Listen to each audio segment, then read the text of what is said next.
Bagay, hindi na nga nila magagamit yung pay. Oo. Tanggalin nila yung part dito na most banned hero nila actually. Barcode Same with chooses, Elevate. first pick pa rin yung Barcode Pinili blue side nila, pa rin sila sila. pa rin yung may ano, no? Well, Okay. gana naman eh. Talagang ano lang, dumulas lang yun doon sa execution Unahin nila. lang nila yata yung Clash Lane kasi doon sila nagsha-shine eh. Bigyan mo ng bigyan mo si Cristo ng hero niya, no? bigyan mo si Cristo ng magandang top lane, Clash Lane. Yung prayo sa kanya, level 4, papatayin sila. It's very possible, no? So, pero ngayon, kung first pick na usapan, Ay, hindi. Early. kinuha, so binuksan bayan sa Giant. Oo. Ayaw na kaya, Sar, no? Wala namang liyang, pero ano ngayon sagot nila sa early? Pwedeng mag-jaja muna. Pwede rin nilang idala yung marksman nila, ha? Hindi naman na pressure siguro. Pero depende rin, pwede rin i-mirror kung maitatago pa yung Elevate. Pwede. Ang inaabangan ko dito kung itatago ulit ng ng Elevate kung ano yung magiging roam nila. Pero kasi nabanggit pa kasi yung Jaja, parang pwede nang kuhanin so U1 na lang. Pero so far, diba sinasabi natin, flex yung U1. So far, mas nagagamit talaga siya na roam. Parang hindi pa natin masyadong nakikita na madaming beses. Pero Direnji yung kukuhanin, high damage. Nilalaro yan ni Ivalice sa mid. Ivalice, pwede yan, ha? Pwede niya gawin yan sa mid. mid. Kaya yun yung isa sa mga medyo pwedeng bantayan dito ng Barcode. Pwedeng flex pick itong si Yuhuwan sa kanila. Mas more leaning towards Ivalice compared to kay Migs. But we'll see. Barcode right now, looking for the second and third pick. Pwede silang kumuha kagad na. Sila yung So sila kumuha. ng Diadia. Sila yung kumuha. Tapos, Si Mayan. kinuha nila si Ate Mayin Oo, Ate Mayin. dun sa kanilang lineup. So, relatively faster yung pwede nilang maging rotation dito. Tsaka ikot lang ng ikot talaga yung Jaja. Sakit na damage yun, ha? Tsaka yung Descent Encounter, yung yung ulti niya dito, could give the sustain sa kanyang mga teammates. Kung pumasok man, itong si Mayin, meron silang backup. Kaya naman isa sa Jaja sa mga tier S na roamer support, kuha agad ng may Shiranui. So meaning yung Yuhuwan, support na. Ivalice, alam natin na hindi ganun ka-stellar si Ivalice doon sa mine niya. Pero ginagamit naman nila. Talagang pinipar sila na magamit parang Ivalice dito. Actually, ang kanina ko pa iniisip, kung itutuloy yung Byron, kung babayronan ni Mix Sa ni Elevate, Haido, naamoy itong Mayin. Earth. So naamoy na. Kasi nga hindi na pinik eh. Kaya nga nagulat ako na May kasi marami pa namang options sa mid. May Nuwa pa, di ba? Mga ganyan. At saka binanan na sila kanina eh. So, At saka maganda nga second sana wave, kinuha. hindi mo i-expect na iban yan sa kanya eh. Oo. Kay Ivalice. Tapos ito, so Jing. So ngayon, ito yung hero ni Hyde. Baka mag-Sanse, ganyan. Kung sa running. Most picked hero Oh, nila. gaano nga ba ka-fluent ang Sanse sa ganitong lineup? Kasi hindi pa pinapakita yung mid eh. Pero kung maging gun mo to, kasi gun mo ang counter sa so idadali nila, Menki, pag ito ginan mo, di ba, gun mo yung counter para dun sa D-Renji, pwede na mag-Sanse si Hyde. Pwede pang sabayan talaga. Kailangan nila magkaroon ng poke damage. And syempre, burst din kagad na pwedeng mabigay ng isang ganin mo. We'll see. Yan ang tanong. Missing for the second two picks. Kung i-commit ang ganin mo, or Nuwa, or Zia, or meron tayong kakaibang mid dito like Shangguan. Baka pwede pang Nuwa, no? Niyato.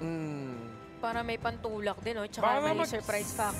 Pero pag nawa kasi medyo normally, late game mo pa mid to late game mo makikita talaga yung damage eh. Yes. Aggressive. Lady okay. Jane. Naban nga pala si Lady Jane So, kanina. hindi Sanse. So, ang tanong dito, Fatih? Tingnan natin. Kasi parang hindi yata ewan ko kung gaano ka confident. kadalas yung pagpapati ni Hyde. Kasi hindi pwede masyado Sanse. eh. Hindi pwede Sanse. Kasi kung Sanse, iiwanan lang yun. If-fade away shot lang yun ni Lady Sen. Tsaka mahirap si Lady Sen ngayon sa patch, Medyo sa targeting. Hindi ko na siya fighting. ginagamit. Ano yan? Yung bounce niya, konti lang yan eh. Yung Ocean Tears. Ocean Tears. Pwede siya mag-umbrosa, probably. Umbrosa nga Umbrosa. ba? Pero parang leaning towards... Ay! Grabe Wala ka, thank you. Sa best lang matatama Grabe kaya. na Nice one, G! Nice one, G! Chantel! Lumilipad ng eroplano, G! Sana tumama pa sa Grabe ka sa... Iba Ay, galing na, yun, G! Ano yun, Good Sila pa lang so far yung successful na gumamit ng Ambrosa. Umbrosa. Na 100%. So, isang game pa lang yan. Excellence. Excellence. Pumakas yung may Shirano niya kasi doubts are being painted towards the may Shirano performance here of Ivalice. At least ito, isang showing lang, no? Redemption. Tapos mabawi. Basta very maging aggressive. Ayan. Suntukan agad dun sa may mid. So, very different ngayon. Dami tumatumbling, no? Daming burr. Parang dalawang burr yung nakita ko sa mid. Dalawang gumamit ng spriting na pang-yellow. Alam mo kasi, mahirap counterin ng yellow eh. Pero, oy, papasok. Unang kalmot, Yuhu 1. Level 1 pa lang yung Yuhu 1 ha. Ganun rin naman pala si Slime. Level 2. Pwede pa sana, oh. Yep. Pwede pa sana, kaya lang, wag muna. Mahirap. Tsaka nahuhuming nung first kill ng Yuhu 1 si BBB. Oo. No, medyo kill range yan si BBB ha. Ay, baliso sa may gilid. Nakatingin. Nag-aabang, level 3, di ba pasok? Yeah. Alam mo, maganda pa dito, ang ginagawa kanina pa ng barcode is to just make, or at least kung sino man, may kalaban na Yuan dito. Yeah, super Burn na ka may recounter. Baldus? Ayun nga yung Oy! sinasabi natin para kay ano. Kay Ibalis sa mine niya. Overdrive? Slow push din, slow movement from a Barco. Hindi din expect dito na elevate na meron pang isang darating. If ever nga ay darating na rin yung isang si Valdos ay nakaabang din yata at that time. Okay, full recounter. Maybe go for the dive. Hindi nila i-afford. Force a flash out mula kay Hyde. Not bad. Okay lang. Good dodge on that one, pero ang ganda ng counterplay ni Slime lagi. Lalo na yung pasok talaga ni Ibalis. Spanish yun. Absolute pre ang pasok ng Diadia. Pag natatakan ka na, hindi isang crowd control ang tatama sa'yo. After nung second skill, after nung sa bunot, Basic attack. meron pang melodic. Ang magandang ginawa niya doon, pumasok siya, sabay nag-out siya dito, hindi parang sobrang dulas na hindi man lang siya napigilan kagad ng ng elevate. And at the same time, 2 minutes pa lang tayo, pero 4 na kagad ang na-burn na flash, 3. Kasi yun yung sinasabi niyo din kanina na continuous talaga yung magiging crowd control para dito sa barcode. And for them, for elevate naman, kailangan nilang gumawa ng ibang play doon sa may bottom lane. Dito naman pwede magkaroon ng changes kasi so far in terms of laning, nakakaangat si Azar against Yato. Kaya kung mapapansin niyo for barcode, focus muna sila doon sa may bottom lane nila. So, initial rotations, mga pre. Pero gano'n na naman, no? Yep. Lamang ulit ang barcode early. After that first blood, pwede pa nilang mas snowball pa ulit eh. Ang significant si Baldus, may 200 gold lead. Bakit? Nag-soak up. Kanina pa siya babad dyan sa mid. Yung allocation ngayon ng mid lane minions para Napunta sa sa barcode, kanya. nakaidun. Kasi galing din siya sa kanina galing siya sa mid kanina nung nagkaroon ng teamfight sa may top lane. Kaya dito, para nakafocus yung barcode sa may taas, tapos diretso na lang sila para magbigay ng space. Ocean Tears. Hindi na pasa. So, walang knock-up din. Ang kulit lang din nag-bounce, kahit magkadikit sila. Parang medyo nairon lang pagbabadyang binigay. Okay. Grabe, laban na laban yung barcode pre. 3 tranquility. Na boots, hindi deathness. Talagang for the team fight ang approach nila ngayon dito. Reduction, no? Yes. They have it. May crowd controls eh. Yun talaga yung day one na bakon. Lamang talaga sila sa crowd controls. Pwede nilang i-chain isang target. But Baldus now, understanding na siya yung magiging sacrifice dito at haharap kung magkaroon ng Tyrant fight. Pinalitan ng mga tranquility po natin. Now, Baldus on a resistance boots. Yato naman, boots of deafness. Yan ang maganda. So yan ang maganda dito. Mauna si Yato, pumwesto ako. May gusto man siyang pwestohan. Pero ang nauna na sa pwesto si Ibalis. Ibalis kagad. Crucial yung pwesto niya dyan. Hanap kagad sila ng gusto nilang makuha dito, especially in the mid lane. Kasi malapit na mag-up. Yes. Again, yung Tyrant natin na nating Overlord. And obviously, we're leaning towards Overlord. Tyrant kagad. Yeah. May lubog si Mixit. Hindi niya ginamit, no? So talagang in-hold niya pa yan. Ayun lang, si BBB, walang no choice. Naipit? Pero walang ult si Mix ngayon. Pero andun pa rin si Ivalis. Patience is the key! Ivalis, ladies and gentlemen, pasok dito at successfully landed onto the cup sa mga membro ng barcode. Nalaglag pa, kaya lang mahuhuli yata dito sa may get. Dito si Haru, kailangan tumakbo, kailangan magpikahos. Pero lumang mga membro ngayon ng Elevate, dawa kakabulin na si Haru. Haru mabubuhay nga pa. Yes, he will survive for now. Nakatakas ang ating Menki man. Pero meron pa yung 2-2, si Chris 2. Hindi na ikinamit, nawala yung vision mula kay Haru. And of course, ayun. Lamang na naman sila. Lamang na naman sila. Yun yung kanina sinasabi natin actually para dito sa Elevate. Si Ivalis siya yung una nabigyan din, isa sa mga una nabigyan for the team. Maganda sana yung posisyon niya pero mix ang napatay na kasalubungan mga players ngayon. Galit na galit, ha? Galit na galit. Pwede mag-dive. Ocean Tears na ipasa. Ang ganda naman. Nasalo pa rin yun, mga kaibigan. Si Yatang na punish doon. Hinabol ng mga membro dito ng mga Elevate, ladies and gentlemen. Down to the red side. Haro na may kunat pa rin. May star. Ang ating Menki. Kanina mo yan, ha? Alam mo naman ang Menki. Pusa yan, eh. Siya mang buhay. Pinaka siya si Pusa Prime. At saka parang meta niya ngayon may mga sprite lane din So parang hinabol niya nila. But yeah, napakaganda na nangyari dito para sa ating dalawang teams natin. Continuous na nagiging team fight and we also have to take note na dito na nagmamatter yung pinaka-positioning talaga. Ivalis kanina nabigyan. Although Valdus kasi kailangan nilang pigilan talaga si Valdus currently at 1-0-1 na reset. Bakit? Takot. Nag-spite na agad si Valdus. Si Valdus. What happened, Bella?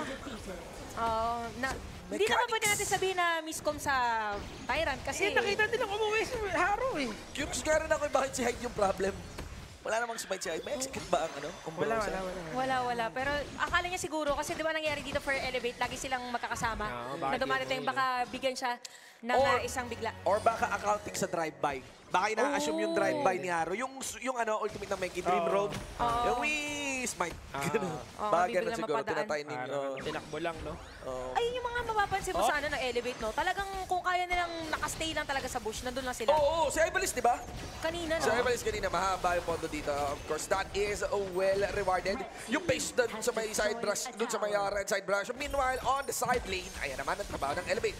Distribution is 3-2. Siege na ginagawa dito ng Elevate to an inner top lane turn. May kasama pang Sprite Ding, oh. Likod si- Natumupush ng second tower natin Baldus, dito. ah. Sa taas, Baldus, ipigilan sila. Yep. Cristo. Sa may pinakagilid, nakita siya ng Chichu, which is the Sprite dun. Tingin para kay Haru, ang pinakamalaking Sprite, mga kaibigan. Oh, Nadikitan siya sa Azar! dito ng Lady Jane. Oh! Pero Wala! the follow-up is that right there. Kaya naman yun, no? Paalam para syempre kay Yato. Oo, isang piso na lang dun si Azar. Azar. Oo. Pag mga ganun ko ikaw kalaban, mga Azar ka talaga. Azar ka talaga. Kasi nagamit mo na Nakaka-Azar majority ng mga yan. skills.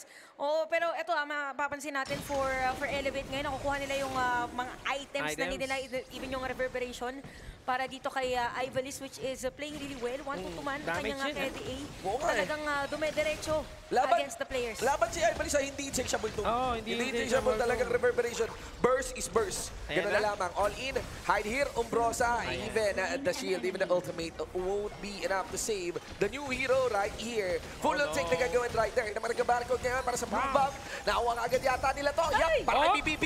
Haros sa may pinakarapan. Siya na ginagawa ni BBB. Pasok Storm. sila, Bobby D. Autumn Storm sa may pinakagitna. Ay lang, ang dami nasa loob ng teamfight natin. Balos makatakas ka ba? Hindi maaabot ng first kill na isang Yuan. Sabay Yep. maghabol pa na ginagawa ni Ivalis. Naomi Cristo! Magpulteco. Ay! Cristo maaabot nga ba? Hindi. Nagpilitan siya dito mag-crowd control. Pero ito! Ayun! Nakanyang flash! Nautog mga kaibigan! May flash na ikunak yata yung tuhututod sa may minion na nakaangat. Nakuha yung aggro. Ivalis with the face check. Scepter of Reverberation, baby! Two! Sino may batse? Oh my Nag-mix! Ang ka-Joseph! Slimy! Ang ganda na ginawa niya doon. Good pass. Nice pass, my Nice friend. pass!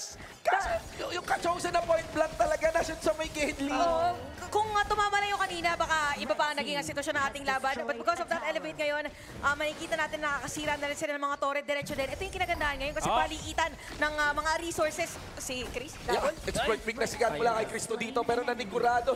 Naging undying. Oo. Si Umbrosa. Para sure lang. Sure Para lang. sure. Pag nagkataon, baka maging Makombo-kombo pa disadvantage eh. sa kanya.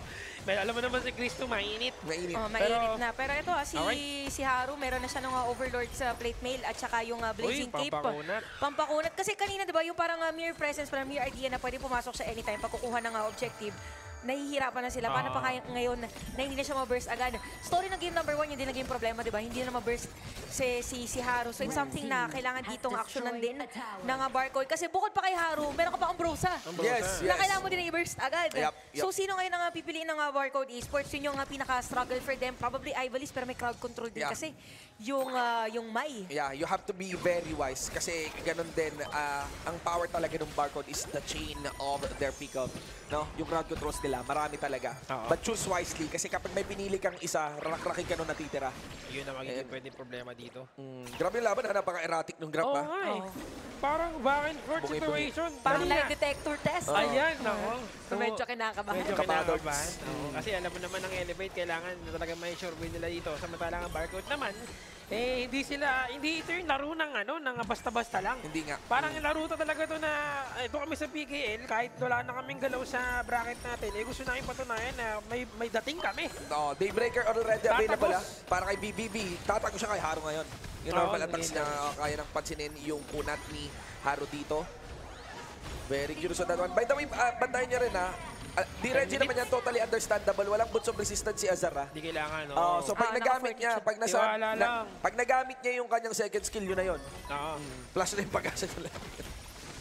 Okay. Pero ngayon for Elevate, maganda ulit yung control nila. Oh, wait. Yeah, layers sa may pinakagitna. Oh, naglab. Yeah, okay. Buti nakaswap ka agad dito si Paring Hyde. Kita mo Ang naman, ganda. pangalan ng kabila, Cristo, pero yung Umbrosa yung sinilang ulit. Re-engage na ginawa na dito, pero naman si agad siya ni Paring Slime. So may pinakikilap, Haru! re-engage si Haru. Pero tandaan nyo na may Daybreaker dito, Oh my si God! BBB.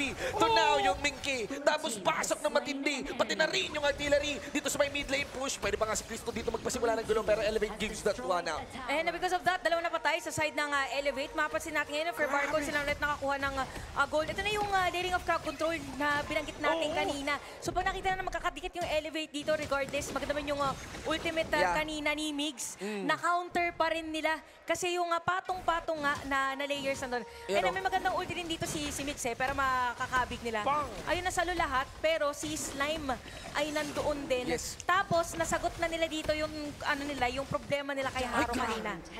Pangit din talaga ng pwesto doon ng Elevate kasi medyo kalahati sa kanila May bitin. gumugusto ng Tyrant eh. Yes, Gumugusto yes. ng Tyrant, nahati sila dito. So wala silang talagang focus na gustong gawin. Prior to that, hindi Aswan eh. No? Okay, ultimate mula sa Diada dito. Nakuha yung taya para kay Hyde. Body block ang ginagawa ni Haru sa may pinakagilid. Here comes Valdus.